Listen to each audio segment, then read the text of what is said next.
어제 저녁 고위당정협의회에서 검찰개혁 관련한 정부 조직안이 확정되었습니다. 네. 이 확정안 어떻게 보셨습니까?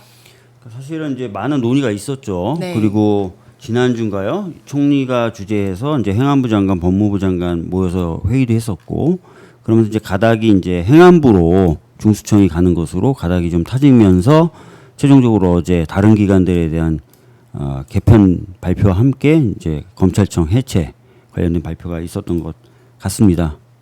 네. 어떻게 보냐고요?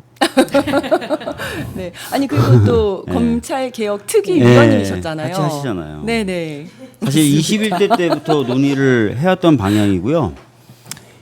역사가 좀 있고 그런 논의입니다. 물론 이제 최근 들어서 이제 더 토론을 해봐야 되는 거 아니냐 해서 이제 검찰개혁 특위 차원에서도 여러 전문가들과 얘기했었고, 네. 법사위 차원에서도 공청회가 있었고, 의총을 열어서 의원들 간의 토론도 있었지만, 대체적으로 이제 중수청은 행안부로 가야 된다. 네. 그런 논의가 지배적이었기 때문에 그렇게 결론이 난 것 같습니다. 네, 사실 그동안에 검찰이 무소불위로 휘두르던 이 권력 자체가 임시로 부여받았던 권력이라고 하잖아요. 네. 근데 그거를 지금까지도 놓지 않으려고 했다는 게 국민 입장에서 이제야 알았기 때문에 이제야 제자리를 찾아가는 걸로 국민 입장에서 되게 기쁘게 받아들이는 것 같아요. 많은 네네. 분들이. 예. 드디어 제자리를 찾아가는 네. 거다 이렇게 말씀을 해주셨고, 자 그러면 일단 중수청이 행안부로 가기로 한 거는 결정이 되었는데 결정됐어요. 앞으로 중요한 쟁점들은 어떤 게 남아 있다고 볼 첫 수 있을까요? 번째는 이제 기관적인 측면에서 봤을 때는 그동안 이제 법사위 위원들이 중심되게 요구했었던 국가수사위원회라는 걸 과연 두느냐 마느냐 네, 그 네. 논의가 하나 있을 것 같고요. 네. 두 번째는 이제 공소청에 네. 보안 수사권을 주느냐, 보안 수사 요구권을 주느냐 등등등의 이제 쟁점이 하나 남아 있습니다. 네. 그리고 수사기관이 이제 어찌됐든 좀 정리되는 상황이기 때문에 네. 장기적으로 봤을 때는 형사소송법을 좀 뛰어넘는 좀 네. 아니 수사에 관련돼서는 네. 수사 절차법이라는 걸 좀 만들 필요가 있지 않냐라는 얘기가 있었기 때문에 그 논의가 있을 예정으로 알고 있습니다. 예. 자 그러면 이 유예 기간이 한 1년쯤 되는 거죠. 유예기한 1년으로 뒀더라고요. 예. 네. 네, 초기에 혼란 없이 잘 정착하는 게 필요하다는 생각이 드는데 유예 기간 동안 디테일도 잘 챙겨서 국민을 위한 검찰 개혁이 되기를 바라보겠습니다. 많은 토론이 있어야 돼요. 네. 많은 토론이 있어야 됩니다. 제가 오늘 아침에 류공에 나가서 토론해야 된다고 얘기하면서 마지막에 박범계 의원님하고 티키타카 하면서 네네. 21대 때 논의했는데 자꾸 번복하게 하지 마세요. 그랬더니 뭐 토론을 하지 말자는 얘기냐라고 문자를 자꾸 주시는데 그게 아니에요. 네. 그 앞에 보면 다 토론하자는 얘기 쭉 합니다, 제가. 네, 네. 박범계 의원님과의 관계에서 나온 농담이에요. 예. 박범계 의원님께서는 중수청을 행안부에 두자는 주장 입장이셨죠? 입장이신데 네, 네. 그 공소청에 아, 보안 수사권은 둬야 된다. 이렇게. 줘야 된다라는 네. 입장이셨고 그래서 저는 그건 아니다. 그렇죠. 그러면서 네. 제가 이제 얘기하는 과정에서 그렇게 21대 때 그 부분은 충분히 얘기한 바는 있다라고 얘기한 네, 거예요. 네. 계속 토론을 통해서 국민들을 설득시키고 무엇이 필요한지 찾아 나가는 과정이 필요할 것 같습니다. 그리고 정부 조직안 확정과 더불어서 제가 또 소식을 하나 들었는데 네. 우리 이지은 위원장님께서 교육연수 부원장님으로 맞습니다. 가시고 아이고 감사합니다. 이거를 정부 조직 개편과 함께 얘기해요. 그 정도로 중요한 소식은 아니지만 네, 급급으로 저희끼리 중요한 소식 네, 네. 아닌가요? 저는 중요한 너무 소식이라 저도 감사합니다. 생각해요, 사실은. 급급으로 올려주셔서 너무 감사드립니다. 네. 근데 어제 사실은 이제 검찰청 개혁 말고도 네. 굉장히 중요한 내용들이 많았거든요. 맞습니다. 근데 네네. 어떻게 보면 검찰청에 관심이 많이 모이다 보니까 네. 다른 부분에 있어서는 좀 잘 조명이 안 되는 그런 부분이 있는 것 같아요.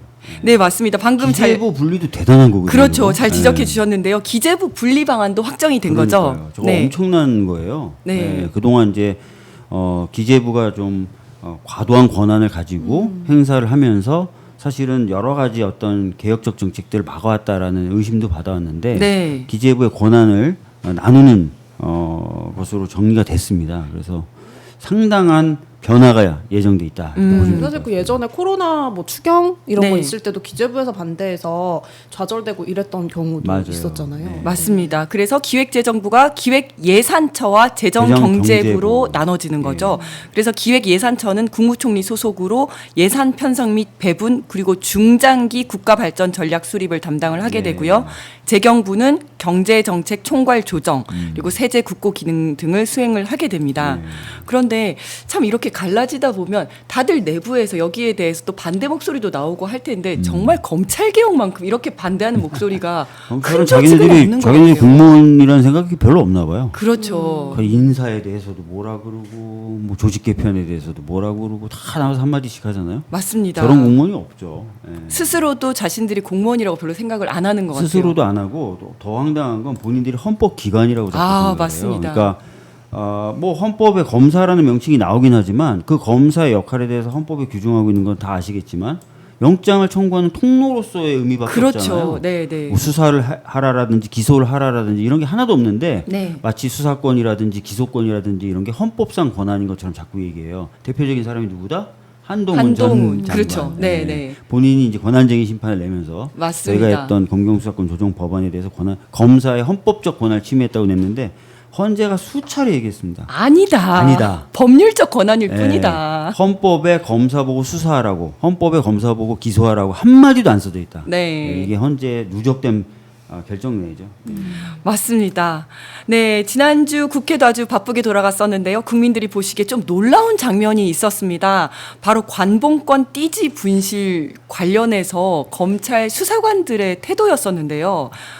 국회 법사위 입법청문회에서 검찰 조사관들을 불러서 관봉권 띠지 분실 사건에 대해서 따져 물었는데 검찰 조사관 등의 답변 내용과 소위 톤앤 매너라고 하죠.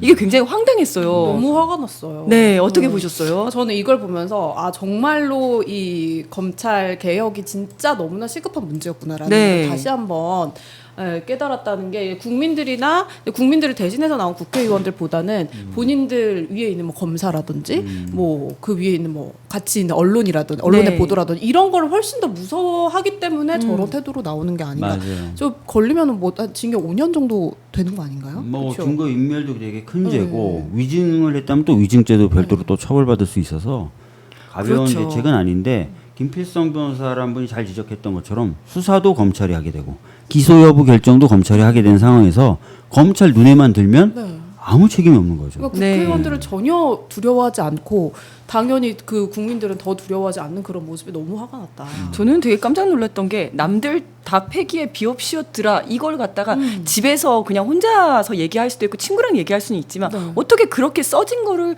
국회의원들이 있는 그 청문회 현장에 들고 와서 그걸 보고 있을 수가 마음의 있나. 소리를 적은 건가요, 그게?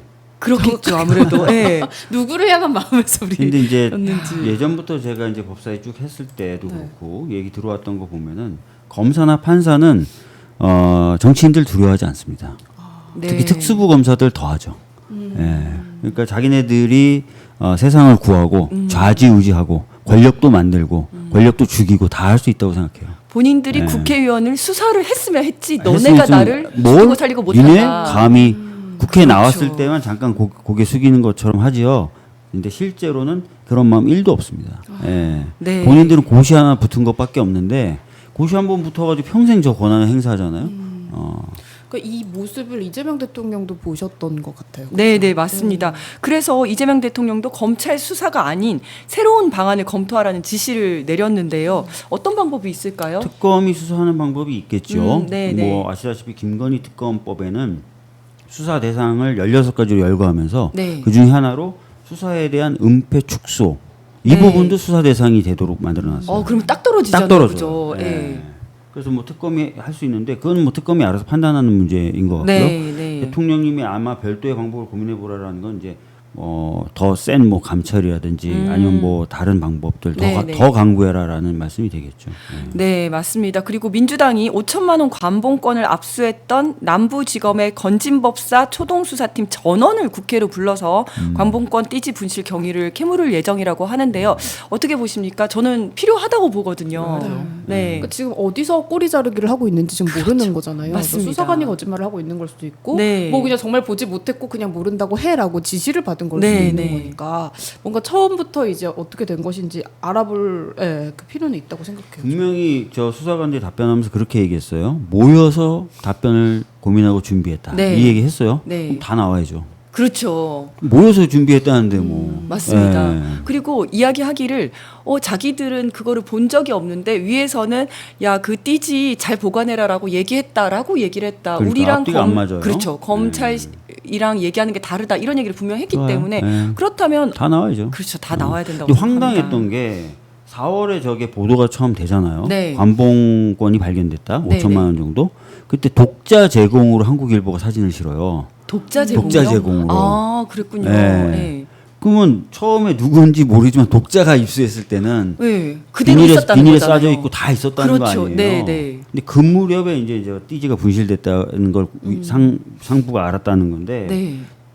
누가 왜 그때도 제가 나와서 그랬거든요. 왜 저 독자 제공은 왜 했었고 무슨 의도일 거고 누굴까 이런 생각을 했었는데 진짜 궁금하네요. 뭔가 내부 고발 비슷하게 흘렸던 것 같아요. 아, 이게 그러네. 분실된 것에 대해서 어쨌든 그 독자분은 이거를 가지고 있었다는 거잖아요. 네. 그죠? 사진을 다 가지고 가지고 있었죠. 있었다는 예. 거고 사실은 그 내용이 다 증거거든요. 거기에 네. 검수 일자, 포장 일자, 담당자, 기기 번호가 다 써 있어요. 다 써 있어요. 그게 이제 누가 청탁을 했는지 알 수 있는 증거가 된다고 들었거든요. 맞습니다. 아니 그걸 가져간 사람이 그러니까 돈의 흐름에 그렇죠. 있는 사람이에요. 거기에 다 써 있거든. 다 다 써 있어요. 있는 거거든요. 예. 사실 어떻게 보면 돈보다 그게 더 중요한 그 거죠. 돈보다 그게 더 중요하죠. 더 중요한 거죠. 예. 네. 맞습니다. 여기에 대한 수사도 철저하게 이루어져야 할 것 같습니다. 방금 속보가 떴는데 네. 검찰총장 대행이 네. 이렇게 얘기했대요. 검찰 개명 위기, 우리 잘못의 기인, 깊이 반성 이렇게 얘기했대요. 우리 잘못의 기인 이거는 맞다고 봅니다. 예. 네, 네. 개명 위기. 아 검찰 해체가 아니라 이건 개명이다. 이번 기회에 개명을 한 거다. 아직 정신 못 차렸어. 왜 국민들이 검찰 해체를 그렇게 원했고 네. 검찰 해체라는 표현을 이름만 쓰는지. 바꾸고 동일하게 일을 하겠다. 동일한 권한을 가지고 있겠다. 이걸 네. 아직 포기하지 못한 거잖아요. 그렇죠. 예. 그러니까 국민들이 왜 검찰 해체를 그렇게 주장을 했고 여기에 이제 담겨져 있는 의미가 뭔지 전혀 읽어내지 못하고 있다 이런 생각이 드네요. 저는 검찰총장이었던 심우정 같은 경우에도 지금 내란에 관련돼 있는 게 아니냐라는 의혹까지 나오고 그렇죠. 있는 그런 네, 상황에서 지금 검찰총장 대행으로서 이런 얘기를 한다는 것 자체가 이해가 가지 않습니다. 네. 사실은 검찰에서는 정말 정신을 차려야 되는 게 맞아요. 지금 내부 분위기 혹시 얘기 들어보셨습니까? 이 얘기 조금 들어봤는데 네. 이제 그런 분위기가 좀 많더라고요. 몇몇 검사들 때문에 조직이 망하게 됐다. 이렇게. 몇몇 특수부 검사들 문제다 네. 이렇게. 윤석열 라인이라고 불리는 네, 네. 그 사람들 때문에 그런 얘기들을 많이 한다 그러더라고요. 근데 마치 인적 청산만 되면 모든 게 해결될 것처럼 이야기를 하지만 그렇지 않거든요. 그렇지 않죠. 이 수사와 기소가 딱 붙어 있는 이런 구조적인 문제 때문에 그런 사람들이 나타난 네. 거거든요. 여튼 하여튼 오늘 아침에도 잠깐 얘기했는데 이제 이렇게 되면은 걱정되는 게 두 가지인데 네. 하나는 유예 기간 1년 동안 검찰이 거의 그냥 일을 손에서 놔버리는 그렇죠. 그러면 네, 사실 네. 이제 안 되거든요. 네. 공무원으로서 그러면 안 되는데 네. 요분들은 자기네들이 공무원이라는 생각이 별로 없어서 그럴 가능성도 좀 있어 보여요. 저는 또 걱정인 게 딱 되고 나면 일부러 갈등과 혼란을 부추길 가능성이 높다고 봐요. 2022년도에 검경 수사권 조정이 좀 되고 검사의 이제 직접 수사권이 뭐 6대 축소돼. 범죄에서 네, 2대 범죄로 이대 계속 범죄 줄지 않았습니까? 줄었죠. 네. 그때 화풀이식으로 경찰에게 보안성 막 요구를 떨어뜨렸죠. 하면서 네. 사건을 계속 지연시켰었어요. 지연시켰죠. 그러니까 이거 봐라 검경 수사권 조정되니까 이렇게 되는 게 없다라고 하면서 혼란을 마구 부추겼었거든요. 맞아요. 이번에도 분명히 그런 것들이 있을 겁니다. 있을 거예요. 초장에 아예 기선 제압을 해서 잘 장악해서 나가는 게 정말 네. 필요하다 이런 생각이 듭니다. 언론들도 지금 보도하는 거 보면 특히 이제 친검찰 언론이라고 네, 저희가 네. 생각했던 그런 언론들이 뭐 경찰청, 국수본, 중수청 3대 수사관을 거느린 공룡 행안부가 탄생했다. 뭐 이렇게 약간 기사를 쓰고요. 또 어느 검사가 중수청의 수사관이 되겠냐? 옷 벗거나 공소청에 가겠지. 이런 제목들로 좀 자극적으로 기사를 좀 많이 내보내고 있는 것 같습니다. 그렇다고 해서 판을 뒤집을 수는 없잖아요. 지금. 그렇죠. 네, 네. 그렇습니다. 검찰 개혁도 잘 될 수 있도록 우리가 지켜봐야 할 것 같습니다. 네.